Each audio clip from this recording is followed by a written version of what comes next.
Hey guys, it's another episode of Sports Chat with DJ Matt. I'm DJ Matt, and as always, DJ Echo. What up, what up? That's right. So, kind of a busy week. Basketball's back, obviously, but we'll start with baseball. So the COVID pandemic has ravaged baseball a little bit, whereas the commissioner, Rob Manfred, who is pretty bad as a commissioner in my opinion, he threatened to basically cancel the season. I mean, he was like Monday was a good chance that he might say, season's over because the Marlins, like almost half their team had COVID, including some coaches. The St. Louis Cardinals are dealing with some COVID stuff too, and games are just not being played, and I don't know if they're gonna ever make them up. It's a shortened season. Baseball's kind of a mess. It really is, and I think it's due to leadership, for the most part. And I don't think the protocols are strong that they have.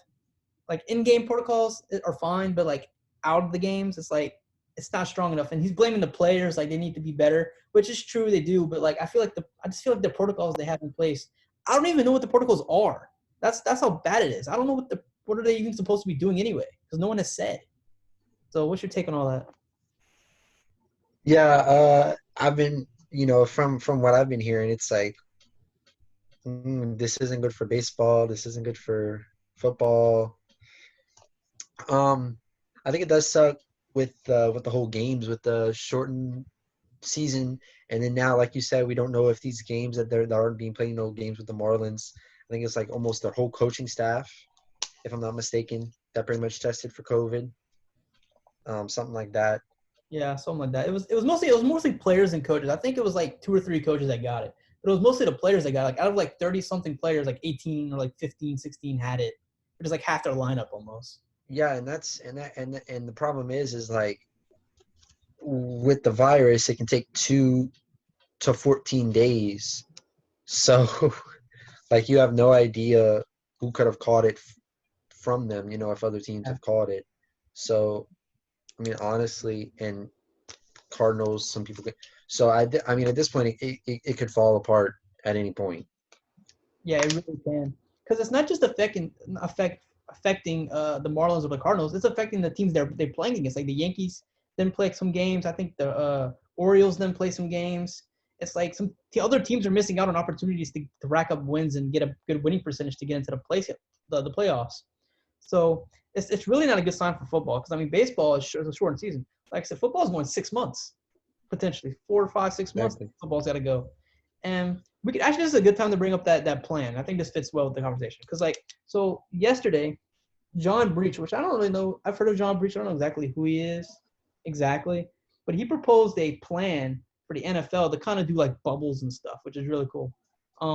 It's pretty complicated too. It's actually not an easy plan. It's pretty complicated. So, right. So I'll kind of go through it. So, the regular season is 12 games instead of 16. There's no AFC or NFC matchups. So that would mean that we wouldn't get like Saints Chiefs, we wouldn't get Bucks Ravens, like we wouldn't get any of those types of stuff. Weeks 1 through 7 would be all divisional matchups. So NFC East, NFC West, stuff like that. Then weeks 8 through 14, all first and second place teams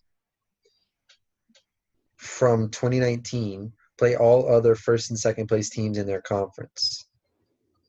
So that's kind of the complicated part, because we're talking about like first in place from last year as well as this year. But for example, Kansas City would play Baltimore, Steelers, Pats, Bills, Texans, and Titans, like for example. And then conversely, all the third and fourth place teams would play from 2019 and this year. AFC on week 12 would get a bye. NFC week 13 would get a bye. And the playoffs, 24 teams would make the playoffs. So these are some big playoffs. This is like NBA levels, but bigger. So you're thinking, okay, well, that leaves 8 teams. What do the 8 teams do? Well, they have an NFL draft tournament. So it's kind of interesting. So this makes it to where if you were the 8th worst team, you can still get the number 1 overall pick.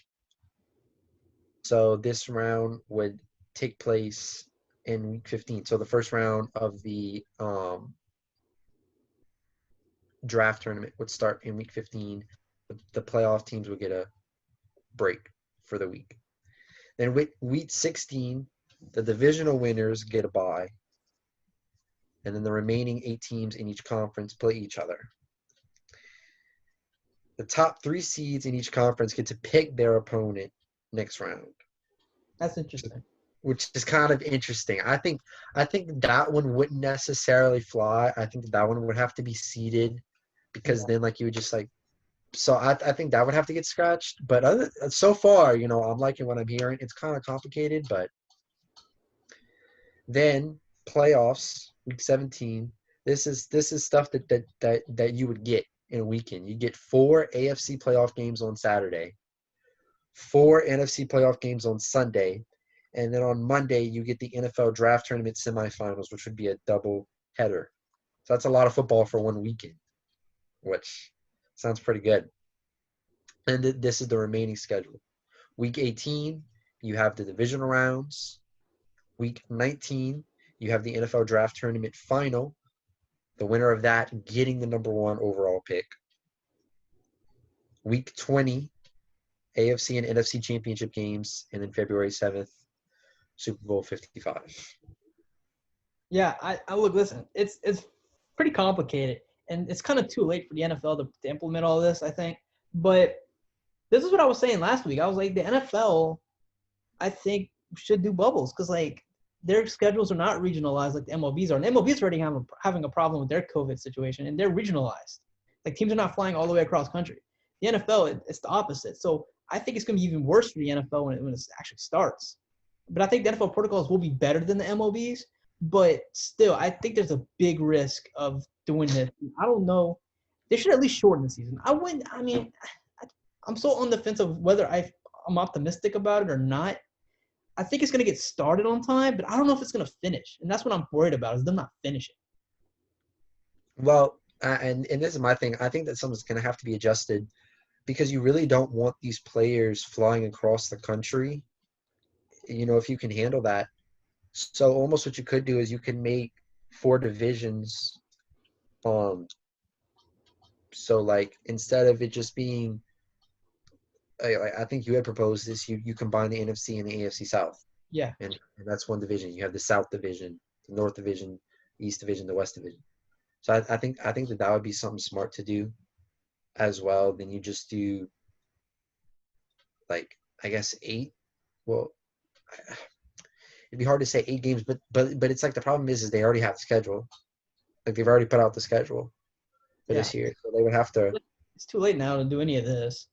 I mean, because the season starts what 3 or 4 weeks, maybe. I don't know. I don't know what back when week 1 is, but like it's. Yeah, I mean today is August 5th, so it's starting at the end of August. They really don't have time to make all these plans. Which I mean, I think these plans are going to be better what they're doing.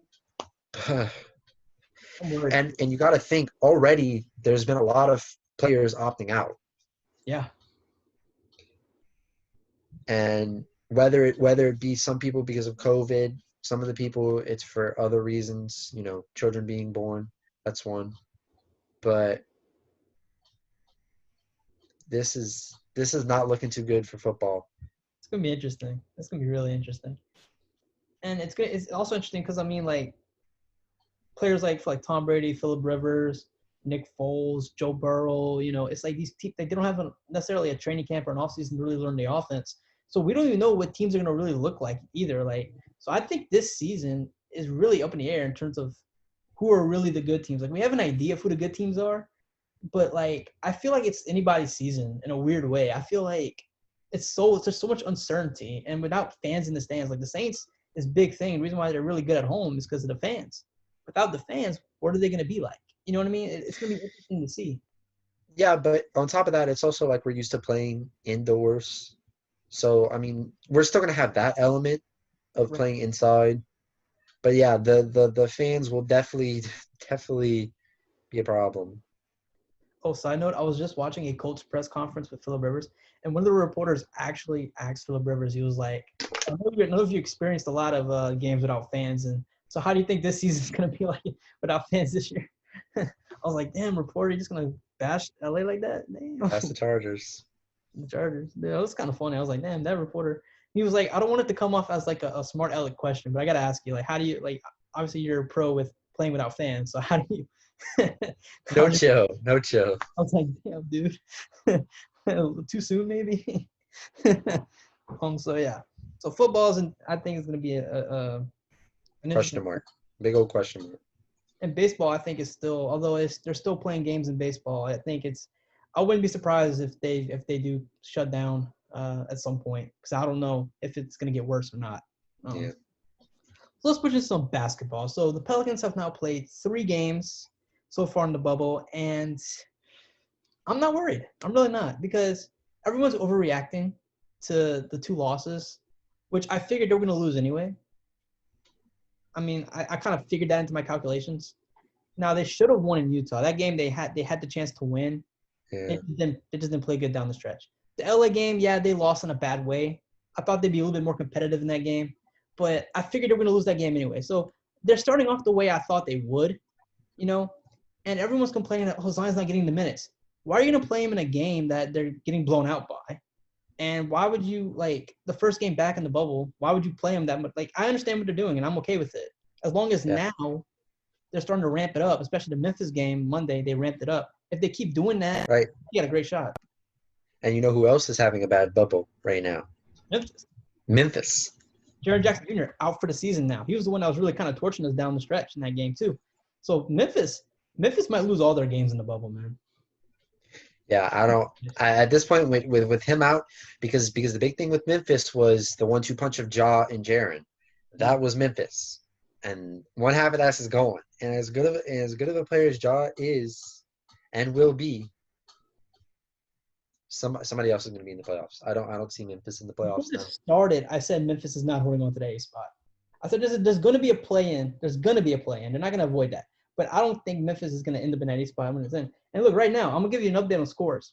The Memphis is playing the Jazz right now. 35 seconds left in the third quarter. The Jazz is up by 2. So that's a close game. But I think we got to root for the Jazz on this one. But either way, Memphis is not staying in that A spot. I think what's going to end up happening, if I'm being honest, I think Portland will actually claim the A spot outright. And I think New Orleans will get into the 9th spot. And it's going to be a play-in between Portland and New Orleans. That's what I think is going to end up happening. Yeah, I think that would be interesting. Portland versus New Orleans for the 8th spot. Yeah, because I don't see Memphis hanging on. I just don't like – if they lose this game, that's 4 games they've lost. Instead of like – I think the separation between the 8th and 9th is maybe, half a game, if even that? Yeah. At this point. So – because I think at the start of the bubble, they were, 3.5 games ahead? Yeah, so and not looking too good. And San Antonio's done better than I thought they would. But New Orleans still has to play them in this bubble. So if they beat San Antonio, I think that's good. Portland still has a tough schedule too. So Portland's not going to win no more than, 5 games maybe. So we have a good shot of getting in the play-in still. So like those 2, like everyone overreacted to those 2 losses, honestly. And it was kind of aggravating. I was like, it's okay. It's okay. You know? Yeah. So the Lakers have clinched the 1 seed since what? I forgot what they said. It was like since what? Kobe did it, I think is the thing, right? Something like that. Yeah, I think so. Yeah, so it's like a whole special thing, which I get. LeBron saying they said I couldn't do it. I beg to differ. Everyone was picking the Lakers anyway, almost to like. So that's kind of stupid. Like they act like they won the championship already. Like, dude, you still got the playoffs. Yeah. I was watching a clip of Skip and Shannon, and one of my favorite comedians, Michael Rappaport, was on there. He's he's a funny guy. He's actually pretty funny. Follow him on Instagram. He has some funny stuff. But he was talking how like the Lakers are not going to win the championship, and obviously Shannon Sharp is calling LeBron the GOAT. He has a GOAT mask for LeBron, whatever. But he was just saying how AD's a liability. Like, because in this bubble, AD has not played well in the fourth quarter, and so AD's partly the reason why the Lakers are even in this position to begin with, to be in the 1 seed. And I'm still of the mindset that at some point in this bubble, AD's going to get hurt. Like, I just come to expect it. Yeah. The Lakers can still definitely win the championship. They're still definitely in it. But Toronto locked them down the other night. Milwaukee's a tough matchup. The Clippers are going to be a tough matchup if they have to play them. And everyone's jumping on Houston's bandwagon a little bit. I'm not that me. I'm not that big on Houston, but Houston can give them a series. Not that big on Houston. No, the way they play is just you're not going to win with the way they play. I just don't see it. But what do you think of the Lakers' chances now? I don't know. I could really see the Lakers being upset in the first round. I think that's kind of bold to say, but I think it can happen. And I'm not as confident in the Lakers right now as I was at the beginning of the bubble. Yeah. Like before it started, my confidence has dropped a little bit for them winning the chip, especially seeing some of the teams and how they're playing. The Raptors have proven that they don't need Kawhi to be a contender, which is crazy to think about. Of course, Milwaukee Celtics have also been looking pretty good. And that's just teams that they would have to face against if they get to the finals. You got to look at the West. The Clippers are obviously still good. I think most of the teams in the West could give the Lakers a run for their money. Oh yeah, I don't know if the Lakers would even sweep a series in these playoffs. I don't think they'll. Maybe the first round, depending who they get. If they get Memphis, I can see them definitely sweeping Memphis. If they get Portland, I think can steal a game or two. New Orleans, I think if they play good, they can steal a game or two. I don't know if LA's ever gonna sweep a series. Like it's gonna go. Probably not. So it's weird. It's like I don't know what it is. Like I'm just not high on them. It's all hype to me. Yeah, well, it's very reliant on the play of AD and the play of LeBron. And whenever you're very reliant on someone who, over the course of history, has proven to kind of be a liability when it comes to healthiness, that's not exactly something that you want. So like you said, I'm not expecting for AD to get hurt, but I would not be surprised if AD got hurt tomorrow. Another thing, too, we have to pay attention to. AD has never – he's been to the playoffs. He's won a playoff series. He's never gotten past the second round. So him in the conference final or in the final, he's inexperienced in that matter. So, like I said in this bubble, he's batted in the fourth quarter so far. So down the stretch, when we get into those deep series in the conference finals and then the finals, how reliable is he really going to be, even when healthy? Because, he's never been in that spotlight, in that situation before in New Orleans. So it's going to be – Lakers going to be a very interesting team to watch in the playoffs, obviously because they're contenders, but they're a team that could literally fall apart, I think. Especially if AD gets hurt, it's over. It's over. I don't see any – Yeah, because right now AD is carrying that team right now. And look, LeBron's going to turn it on in the playoffs. is going to be amazing in the playoffs. I'm not doubting that. But you're not in the East anymore, LeBron. Like in Cleveland, he was able to carry that team because the East wasn't that good. The West is not the East, especially with the other LA team. So I'm really on the fence with LA. I'm not picking them to win. I'm just not. Tough to say, but it is what it is. Yep. Let's get into some. Let's talk about some of these awards real quick before we get into the coaching hire that the Knicks made. So they already announced, I guess, Coach of the Year for some reason. It was Coach of the Year. So Mike Budenholzer, Coach of the Bucks, and Billy Donovan, Coach of the Thunder, are Coach of the Years, which I think is fair, especially Billy Donovan. What he's done in OKC with departure of Paul George and Russ, getting Chris Paul in there, and then Shai Gilgeous-Alexander. They surprised a lot of people, and they're playing relatively well in the bubble. And I think they can definitely win a playoff series when it comes down to it. And, he did a great coaching job. And I'm also going to give credit to Nick Nurse and the Raptors. People say he got snubbed. But, all three are deserving. Mike Budenholzer has the best record in the NBA with the Bucks. So what's your take on all the coaching stuff? Yeah, I was going to say Nick Nurse was also another person to say. You lose Kawhi, who is very obviously the best player on that team last year. But outside of him, you didn't lose anybody. But still, to be able to still be that good without your centerpiece, to transition from Kawhi to Pascal Siakam being the focus of the team.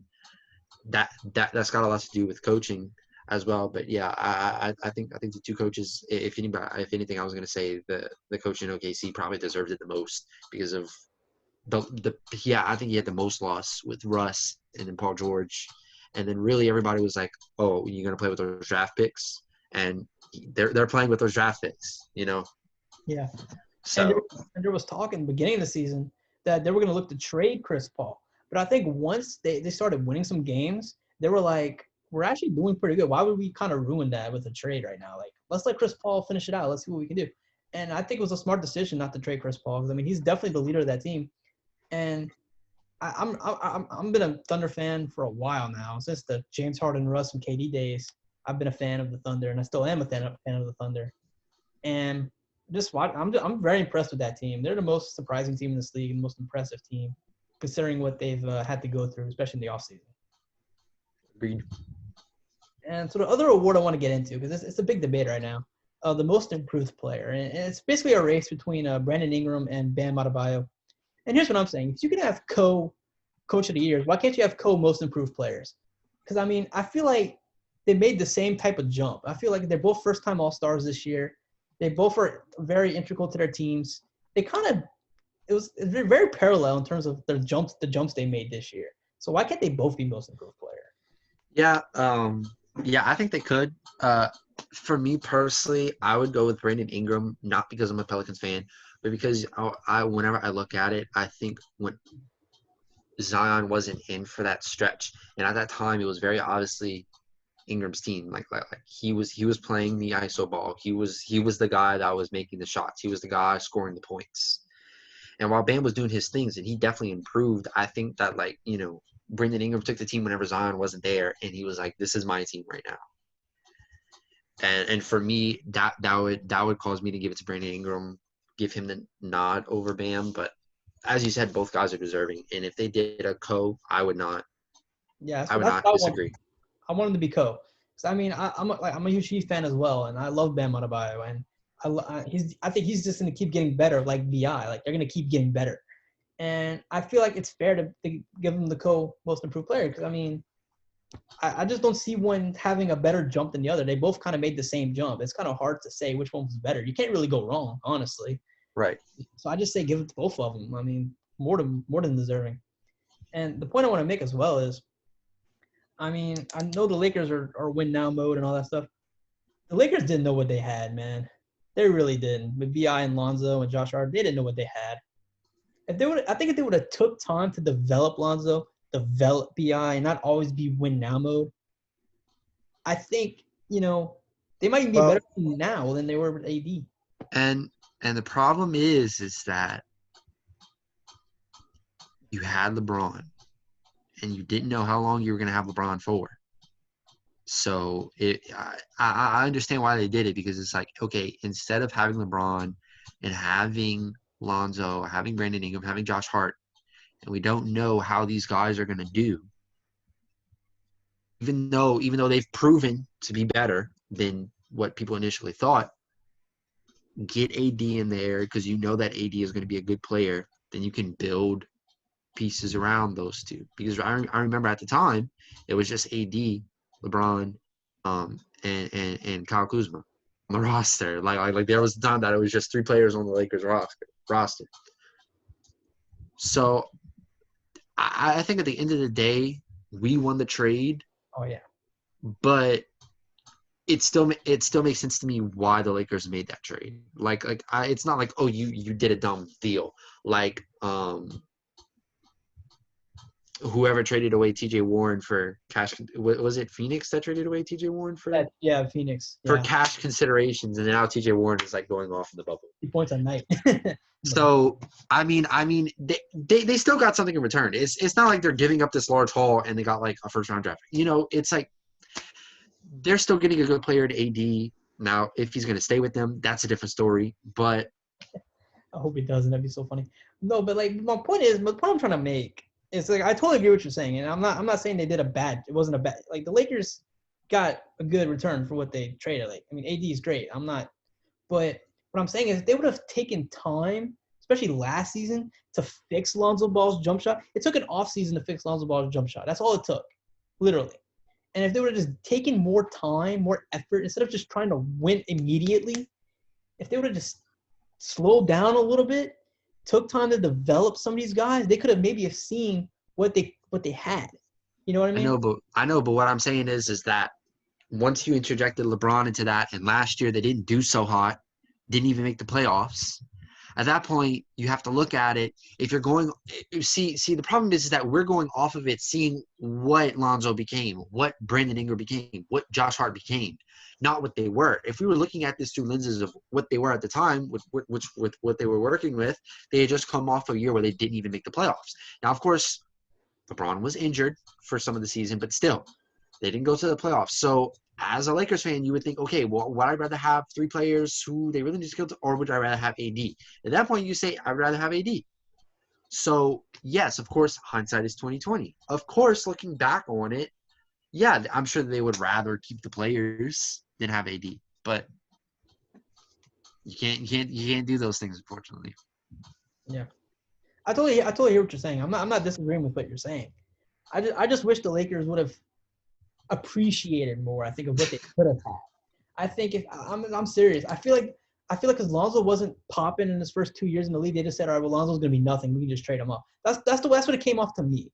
That's what it felt like to me. That the fact that they just kind of like, we drafted Lonzo, he was supposed to be the next big thing, the next Laker legend. Your number's gonna be in the rafters here in Staples Center. 2 years later, it's like, well, you didn't live up to that already, so we're just gonna. Some of that is attributed to his father speaking,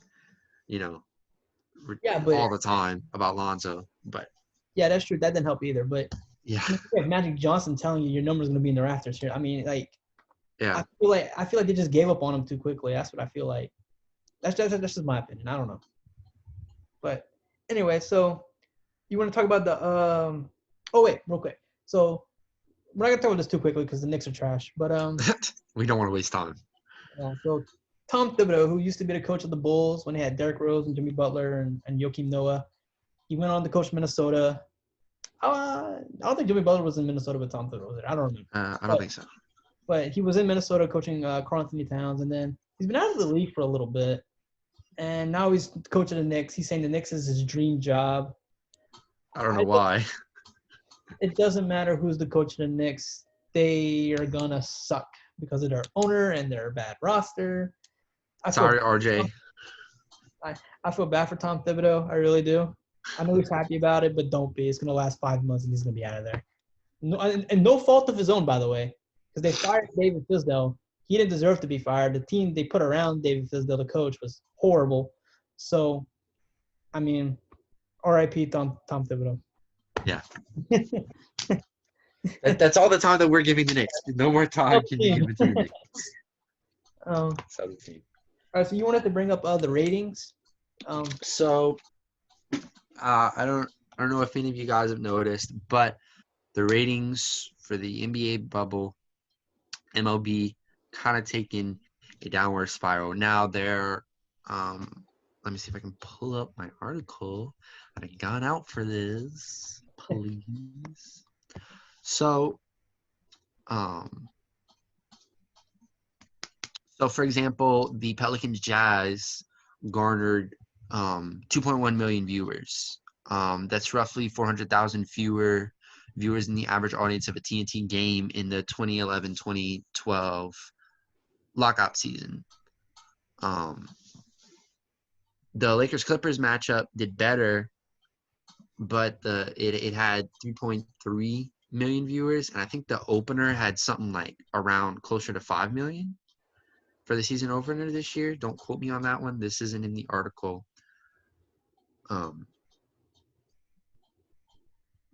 The ratings, which you said you don't really notice, but it is definitely something to look at.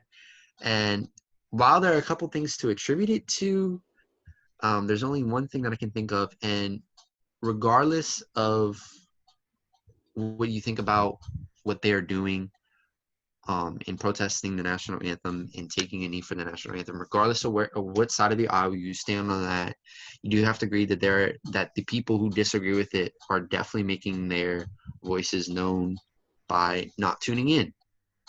And it's definitely something to look at. We could be looking at eventually these numbers could be dropping closer to under 1 million viewers. And at that point, the NBA might want to think about what they're doing at the beginning.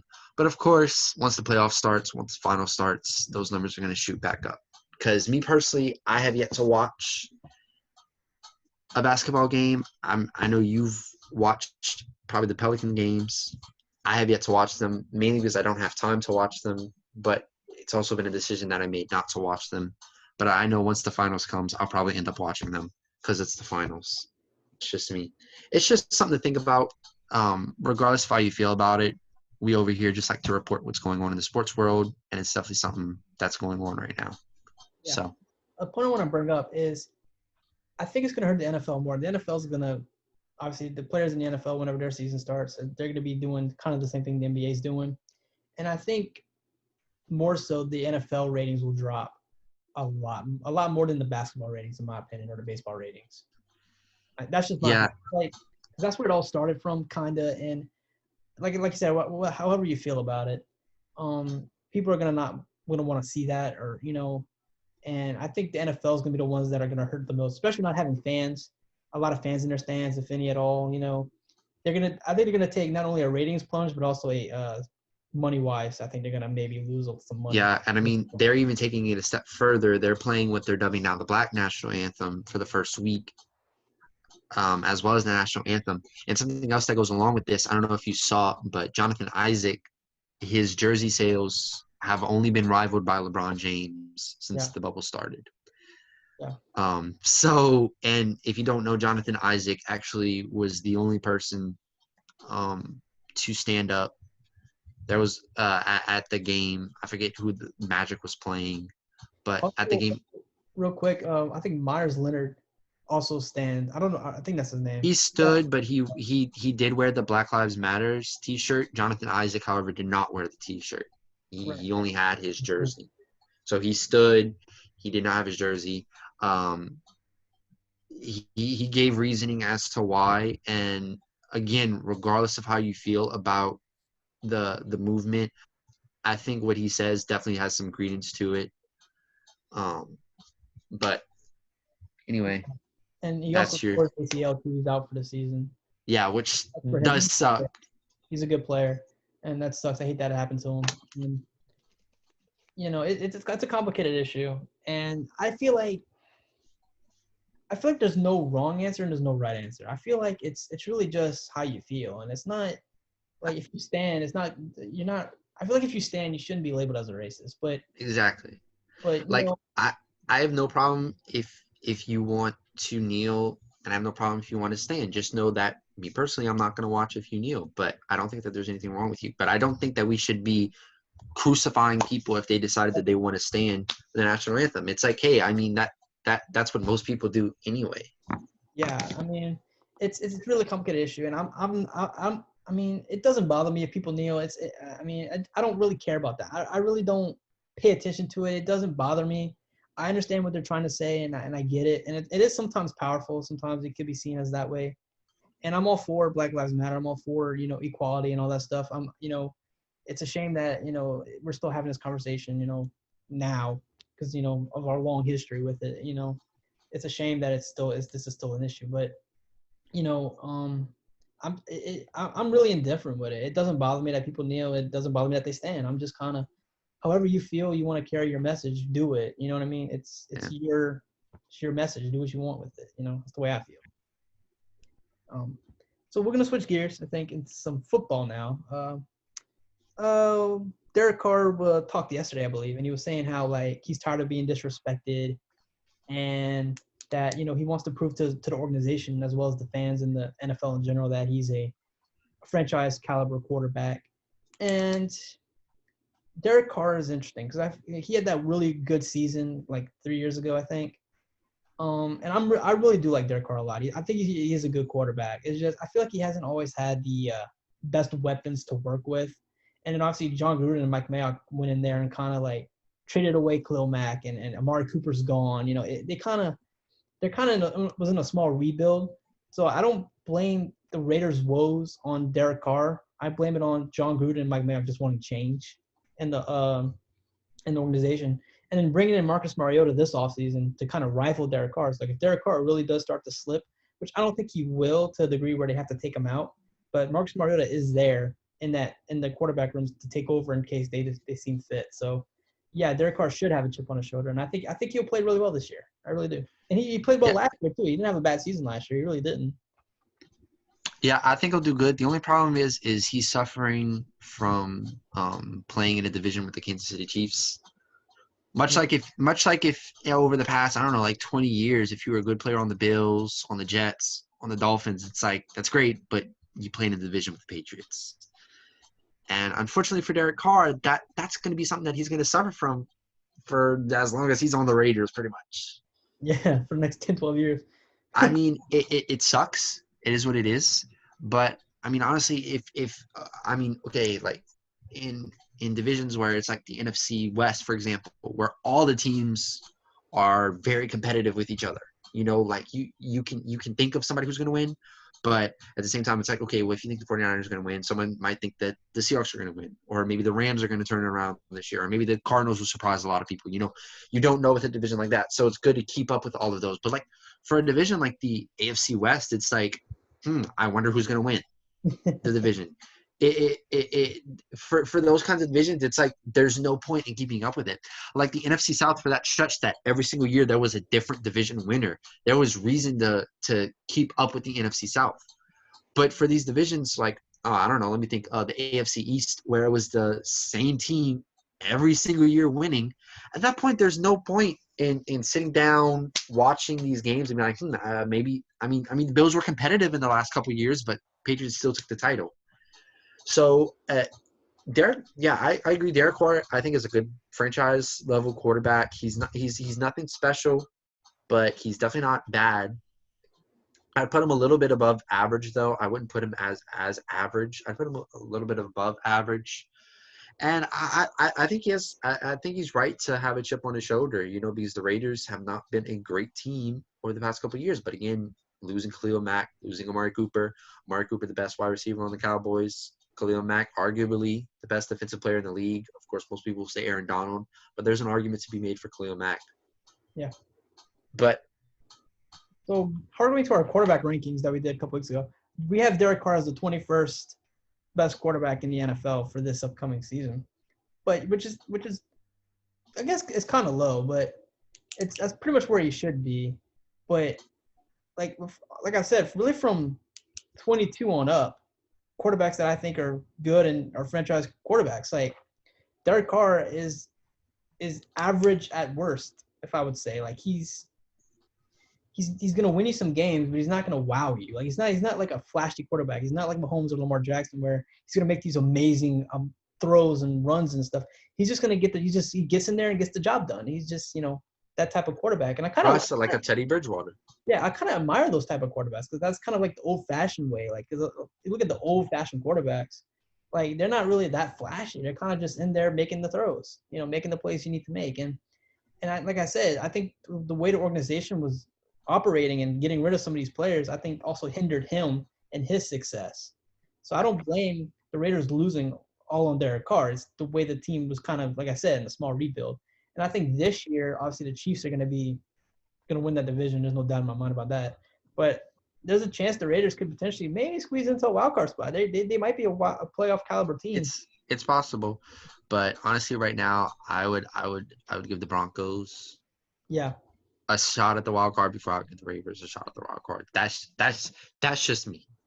And I'm gonna be honest with you. In that AFC West, the Chiefs are so dominant. Those other three teams, like Broncos, Raiders, and Chargers, to me, they're all solid. None of those teams are bad. Yeah, they're all solid teams, but the thing is, it's like the Chiefs are just so far ahead. Yeah. The other teams, it's like it's almost unfair to the other teams. It's like because I really do like I said, I'm high on Denver too, and I think the Chargers are definitely gonna have a turnaround season this year, and I think Chargers have a bright future, especially with Justin Herbert, and same thing with the Broncos with Drew Lock, and I think the Raiders, if they find their wheelhouse and what they're really trying to work with Derek Carr. I mean, you look at it, I think it's a very competitive division at the for second place, I guess. And second Yeah, place. for second place. Yeah, competitive for second place. Not for first, but for second. I mean, in that division, you get second place, you got to go, well, not too bad. Yeah. I mean, first place was unattainable, so we'll take second. That's it. Another quarterback that is trying to maybe prove some doubters wrong, Big Ben Roethlisberger. He's back on the practice field throwing balls. He's going to be healthy this year. He's saying he wants to win Super Bowls, plural. He made an emphasis on the plural. So he sees himself playing a couple more years, obviously. I got to tell you, if I had to pick a dark horse, if I had to pick a team that I think could potentially make a run, kind of like the Titans did last season, kind of just make that run toward the end and maybe somehow get to the Super Bowl or win it, it'd be the Steelers, in my opinion. With that great defense, Mike Tomlin's a great coach. Steelers were 8-8 without Big Ben and with a pretty lackluster quarterback room. You add Big Ben to that, a healthy Big Ben, if he plays well, they can definitely, I think, make a run. Yeah, I actually kind of agree with that. I can see the Steelers being the Titans this year. I've not been one to doubt Big Ben since he came back. I mean, of course, you always have to question whenever someone comes back from an injury where their play style is going to be. But I mean, there have been countless examples of people who come back from injuries just as good, if not better. I mean, our hometown boy Drew Brees came back from a shoulder injury, which people thought that he was never going to be the same, and he's a Hall of Famer now. So, I mean, there's definitely credence. I could see Big Ben getting some years out of him, but all the other quarterbacks are gearing to go from that 2004 class. So. And look, the Steelers are in that division too, much like the AFC West, where it seems like Baltimore is just the dominant team in that division. And in Cleveland, you got to pay attention to. I mean, they have the potential to be a really good team. They just have to put it together. Yeah, they have the names to do it. It's can they get it together to do it? It's all execution for me right now for them is their issue. And if they can fix that, they're going to be a really tough team. So the AFC North is probably one of the more competitive divisions. And the Bengals, I think the Bengals are like a 5 or 6 win team potentially. Like the Bengals, I think they have some really good offensive weapons, and their defense is not the greatest, but I mean they can get it's a defense. Yeah, it's average. It's okay. You'll get the job done for most parts of the game.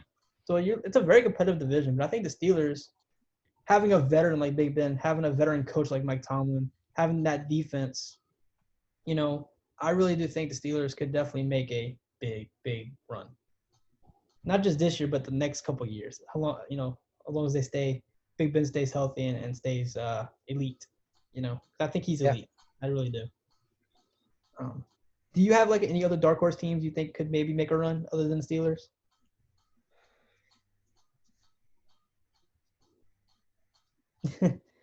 I mean, I would say the Cardinals, but I think that they'll have to get to playoffs first. Yeah. But I think if the Cardinals can make it to the playoffs, they've got a chance to maybe win a game. But playing in that division, they for me they got to get to the playoffs first before I can even start talking about them as a dark horse candidate. Another division with really competitive division with like no team that I can say is bad. And it's funny that they're in the West still with the AFC, the NFC West. The AFC, but unlike the AFC West, it's not so clear as to who's going to win it. Right. Because the AFC West is very clear as to win. NFC West, I mean, honestly, you could get away with saying all of those teams would win it, and I don't think anybody would call you stupid. Yeah. Awesome. I mean, if I came out and said that the Chargers are going to win the AFC West, I mean, I think most people would say that I'm an idiot. But if I come out and say that the Cardinals are going to win the NFC West, I don't think too many people are going to be like, hey, you're a moron. They're like, I mean, it's probably not going to happen, but nobody's going to call me a moron. It's gonna be a good season for the Cardinals. I'm excited to see them play. Yeah.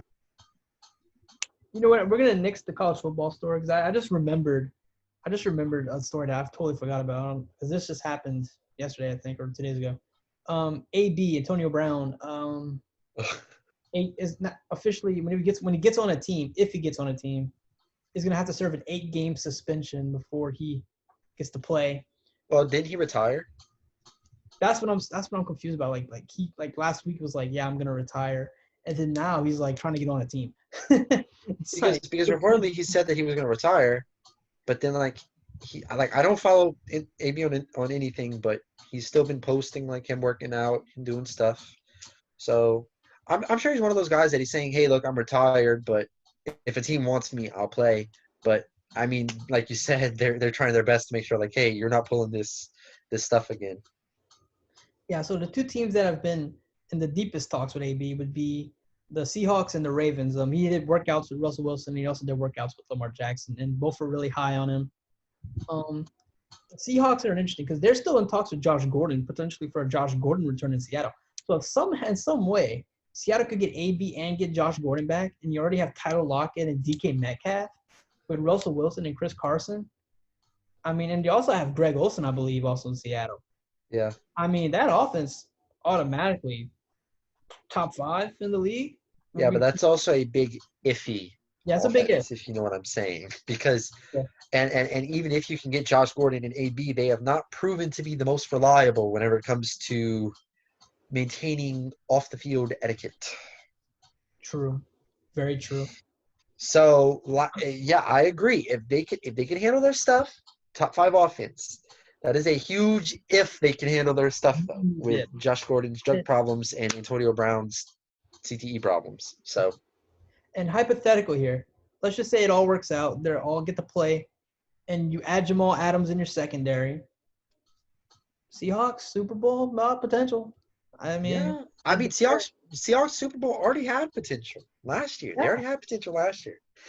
They're adding Jamal Adams, so I mean, if you think about it, who are you gonna really guard on that offense? I mean, you double team AB, Josh Gordon's wide open, or DK Metcalf. Like, I mean, pick your poison, like literally. yeah. It's very interesting to think about.